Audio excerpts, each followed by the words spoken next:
Hello there, I'm Jamie Adams. And I'm Ian McAllister, and this is Brainwaves episode 86, bringing you the best in tabletop gaming news. These are the headlines for the week of the 15th of November, 2021. You say goodbye, I say Iello. Mike Selinker accusations. And Nederland Game Awards are announced. All this and more on this episode of Brainwaves. French board game publisher Iello is severing ties with its American arm, Iello USA. In a statement, parent company Iello said it has decided to rethink the distribution of its products Iello and Loki in the United States and Canada. Consequently, through its legal advisor, they terminated the distribution agreement effective December 31st, 2021, which authorized Iello USA to distribute Iello products in the United States, ending any collaboration with Mr. Steven Brissaud, COO of Iello USA. Iello reserves the right to communicate at a later date on the reasons which led to these decisions. Iello was formed in 2004 by Serdic Balpé and Patrice Boulet. Iello USA is an LLC formed in Las Vegas in 2012. It's quarter-owned each by Balpé, Boulet, Brissaud, and the French company Iello. On the announcement, the Iello USA website was shut down except for an email sign-up form to be notified when new announcements were made. That's still the case at the time of recording. Now, Brissaud was recently re-elected to the board of GAMA, which is the Game Makers Association. In 2018, he was censured by the board over an altercation with a member of security that saw his expulsion from Gen Con, which I believe we may have covered previously. His continued presence on the board led to multiple resignations at the time. Iello said the following when contacted by the site Dicebreaker in regards to Mr. Brissaud being the reason for the split. It contributed, but it is not the only reason. Many other elements comforted our decision, and recent Mr. Brissaud's activities forced us to make a quicker public announcement than expected. Legal advisor addressed a list of inquiries to protect Iello and Iello shareholders' interests, and are now requiring full compliance with Mr. Brissaud in best delays. Listen, I'm going to engage in speculation, okay? I'm just saying this straight up front. It contributed, but it's not the only reason. But we've no idea what percentage it was him.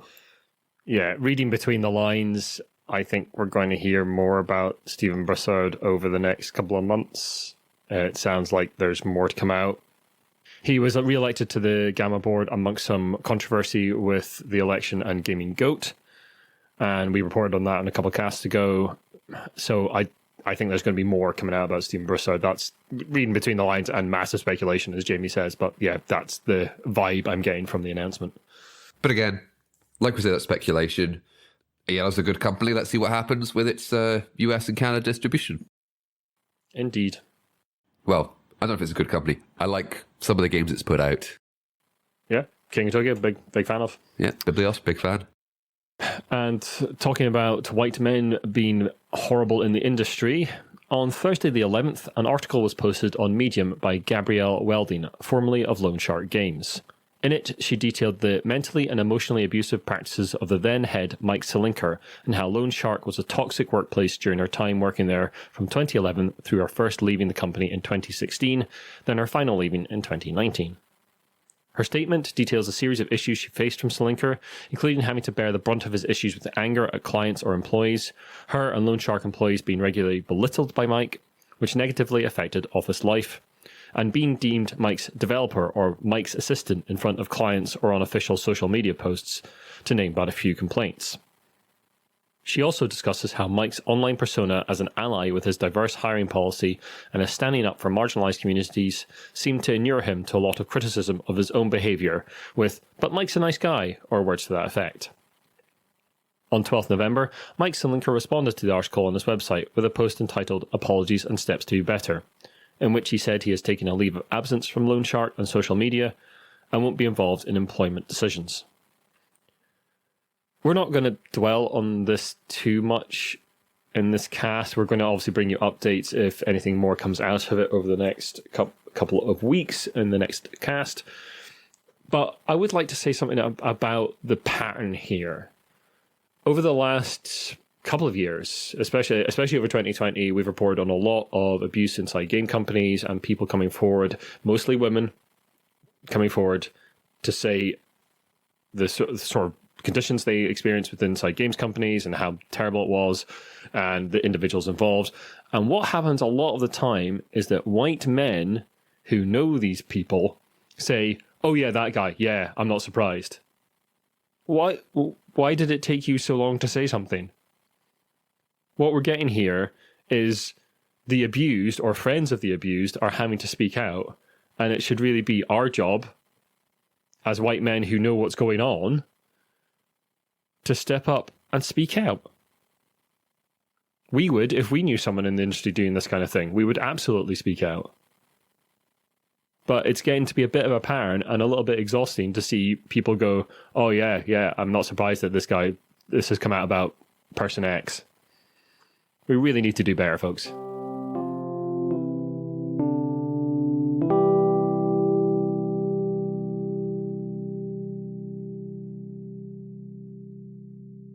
As regular listeners know, we like to deal with the difficult stuff at the top of the cast, so let's get on to things that are a little bit less troublesome. Jamie, a new prize award that we weren't aware of. Yes, I must apologise. I'm failing in my duties right now to keep abreast of the multitude of awards. I thought the award season was over, but that's just the English language awards. That's my stupid Anglocentric head right now. But a new award, the Dutch Games Prize, does pretty much exactly what it says on the tin. It's a prize for games published in the Dutch language. It's divided into 3 categories: family, connoisseur, and expert. Now, family is suitable for large audiences, including children from about 8 years old. Connoisseur is for those with a bit more playing experience, and expert is for those who like a bit of a challenge. Now, the winners this year are, for the family game, it's Q-Birds from Stefan Alexander and artist Stefan Alexander, published by Game and Biz, which was first published in 2018. The Connoisseur was won by It's a Wonderful World, designed by Frédéric Gérard, art by Anthony Wolf, and published by Geronimo Games, which was first published in 2019. And the Expert was won by Everdell, designed by James A. Wilson, with art by Andrew Bosley and Dan May, published by White Goblin Games, first published in 2018. Why am I including the publishing dates there? Well, you may have noticed it's 2021. May have noticed. Time has no meaning anymore. And it's worth noting also that all the publishers we mentioned there are not the original publishers of the game. They are the folk that have the right to publish in the Dutch language. Yeah, as Jamie said there, we've included the original published dates there because we found it a little bit interesting how long it was taking some of these games to reach the Dutch language and therefore be considered for prize awards like this.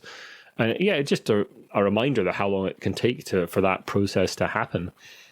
It's good to see that it does, but yeah, it does take an awfully long time to get across, a couple of years, or 2 to 3 years in the case of all these games. Yeah, and as I said at the beginning, well, I wasn't really aware of, the Anglo, of games prizes that weren't exactly in the English language. You got to remember that so many games are published in English. There are a lot of people who English is not their first or indeed second or maybe third language. That you'd like a game in your own language, and it might take a couple of years because, the domination of the English language market. It's why we see a lot of games with as many language-independent components as possible, especially Euro games have that, so that basically just rulebooks can be translated and the game can be reprinted relatively easily. So that's why you see a lot of that in the board game industry. Now it's time for the rest of the news.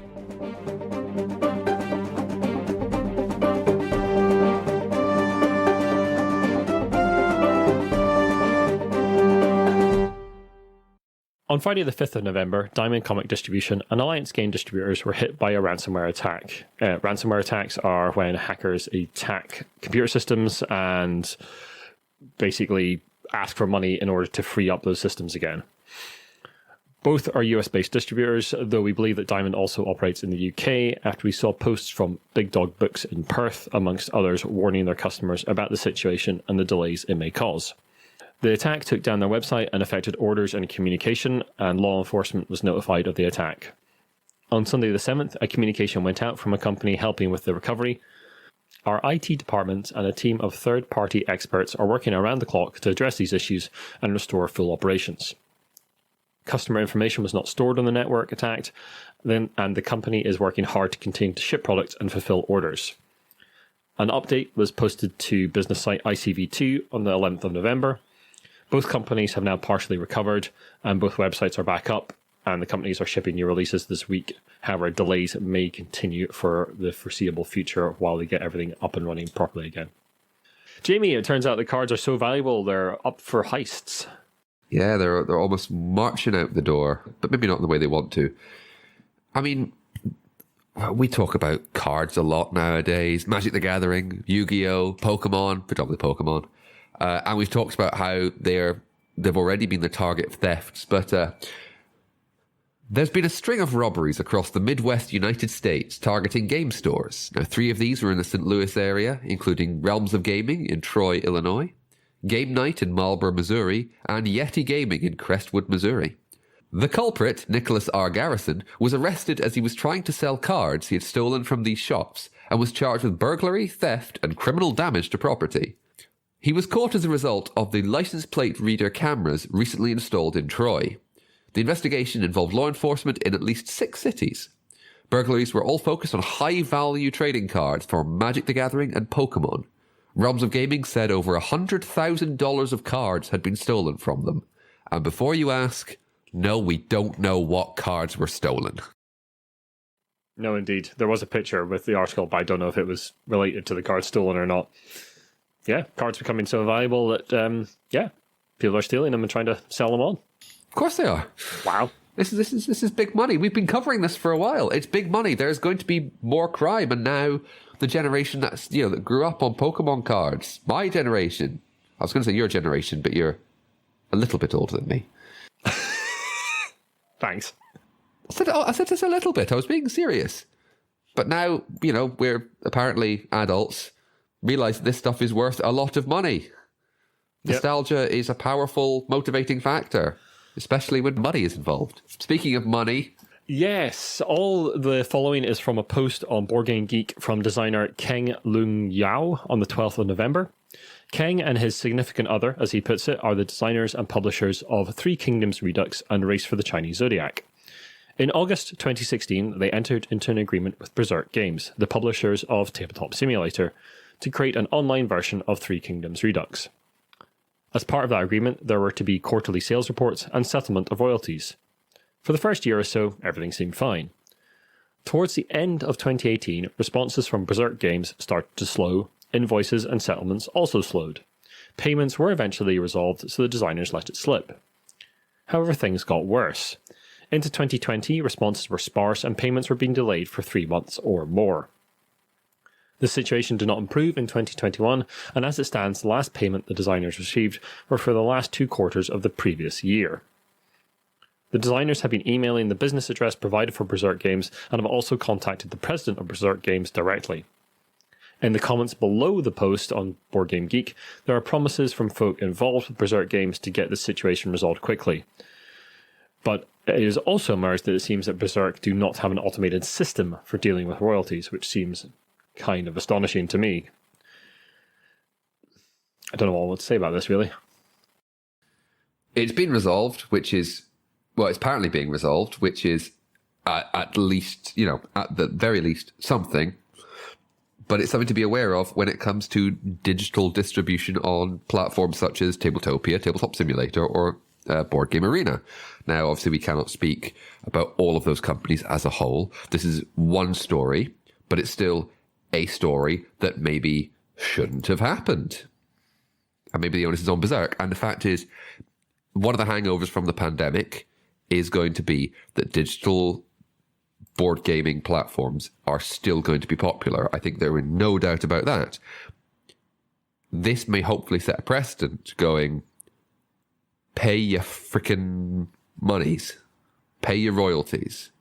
Yeah, I agree. It's worth remembering if you're going to license your board game. I'm sure some designers that listen to this cast, they'd be careful about who you're signing up to. And it's also worth remembering that Tabletop Simulator obviously has legitimate games on it, as in this case, it's got a licensed game on it. But a lot of the games on Tabletop Simulator are not licensed by the publishers or designers of those games. We use Tabletop Simulator a lot. We do. But yeah, it's still worth remembering that a lot of the games on there are not licensed. Jamie, we're looking a bit more at sustainability in games on the cast and website. I live in Glasgow, which, as you may have read on the news or heard on the news or indeed just been aware of, is the centre of the COP26 climate change meeting conference thing, which so far has done absolutely. The rest of this has been removed due to Jamie violating the Giant Brain's "Stop being so political, Jamie" clause. And anyway, it being COP26 has got us thinking about sustainability in games, and more needs to be done because we are a luxury hobby, as we've said before, and we use lots of cardboard, which, is not exactly environmentally sustainable unless it's got some certifications. And plastic is certainly not that environmentally sustainable. But hopefully, in what's hopefully going to become a regular segment on this show, we'd like to draw attention to companies working hard to make our board games and our hobby and our industry more sustainable.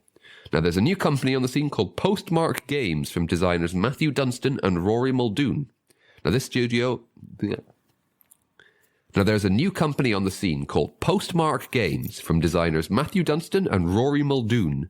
The studio is focused on releasing print and play games that are more affordable and accessible to players. Dunstan said in the article on Dicebreaker, thank you to the fine folks at Dicebreaker for this interview, the pandemic and climate crisis has exposed some of the difficulties in traditional game publishing and distribution. At the same time, there is a new need for smaller games perfect for sharing in different contexts, whether in person or virtually. Now, you can sign up to be notified of when they launch on their site.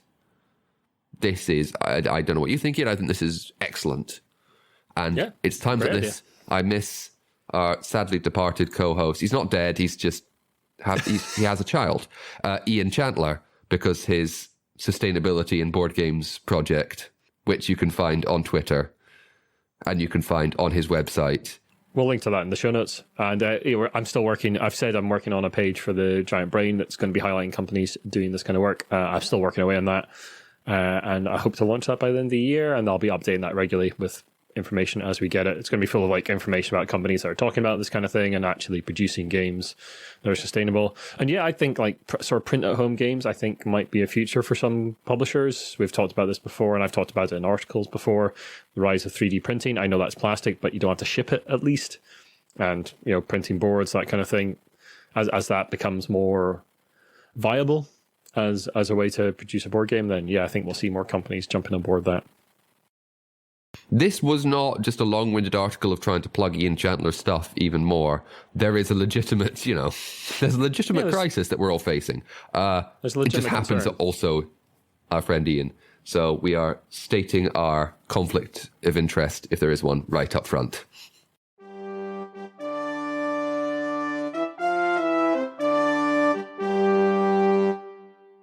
We'd just like to take a wee moment to thank all our patrons for their continued support, especially James Naylor of Naylor Games, who's the designer of Magnet and has been on the cast a couple of times as one of our executive producers, and Shaun Newan, who's another executive producer. We'll link to all of Shaun's bits and pieces in our show notes.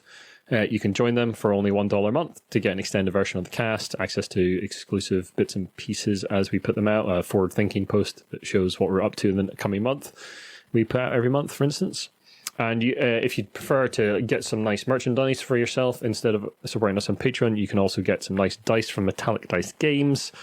And you can get some merch, all the t-shirts to support us on the cast from Sir Meatball. We get a healthy cut of both of those. So we'll put links to all that in the show notes. Jamie, get your motor running. Head out on the highway. Now strap on your helmets and rev up your 4-stroke engine because it's Moto GP time. Sorry, I read that wrong. It's Monopoly time. Oh, I'm less interested. That's not as good a one as you say goodbye, I say Iello, but I tried. The legendary motorcycle championship Moto GP comes to a table near you. Now, only one of you can actually play as a motorcycle, the other playing pieces being a helmet, racing boots, a tyre, a podium, and a trophy. And you can race around the board collecting legendary MotoGP riders, such as 7-time winner Valentino Rossito, to add to your paddock of riders. I kind of don't understand. Anyway, but you give them grandstands and circuits to improve their value, and you'll never know what the paddock news or race regulation decks do of Of course you do, it's Monopoly. But Moto GP, yay. You're saying collecting riders to add to your paddock makes me want a Great Western Trail version of Moto GP. What, taking your motorcycle riders to the Rider races? market? I don't know. I was just listening to the last No Pun Included where they're talking about the second edition of Great Western Trail, and it got me thinking. I don't know. Great Western Trail is I know this is for something like Idle Thoughts, but Great Western Trail, I understand that it's really good. I understand sometimes, you need to look past the setting of a game, but it doesn't interest me taking cows to market. Admittedly, playing something like Cytosis, where I'm a cell biology, that interests me, but that's because I'm weird. Anyway, everyone, thank you very much for listening. If you like what you listen to, then the best way to help us out is to share the podcast and drop us a review and rating on iTunes, or share any of our articles from the website. You can also follow us on Twitter, Instagram, and Facebook. We are mostly active on Twitter these days. You can find our website at giantbrain.co.uk. Email us about anything in the show or news stories you'd like to see us cover at giantbrainuk@gmail.com. And the main place we talk to our community these days is our Discord. There'll be an invite link in the show notes, so do please come along and join us for games nights and various other activities on there. We hope to see you then. For now, bye-bye. Bye-bye.